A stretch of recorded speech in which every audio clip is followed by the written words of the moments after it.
আসসালামু আলাইকুম রহমতুল্লাহ। সবাই কেমন আছেন? ভালো আছেন? দেশ বিদেশ আলহামদুলিল্লাহ আমি আছি ভালো। আজকে আমি আমাদের বাংলাদেশের prime minister Mohammad doctor Yunus, ওনাকেও থ্যাংক ইউ জানাই, ওনাকেও ধন্যবাদ জানাই।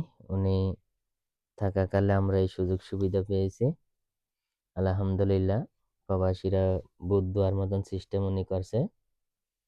এখন আমরা আশা করি এই সিস্টেম যদি জারি থাকে প্রত্যেক 5 বছর পরে পরে ইনশাল্লাহ প্রত্যেক প্রবাসী আমরা ভোট দিতে পারবো আলহামদুলিল্লাহ। আজকে আমার হাতে পড়ছে, এখন আমি এটা আনবক্সিং করবো, কারণ এটা খুলবো আমি এখান থেকে, দেখি এটার ভিতরে কি আছে।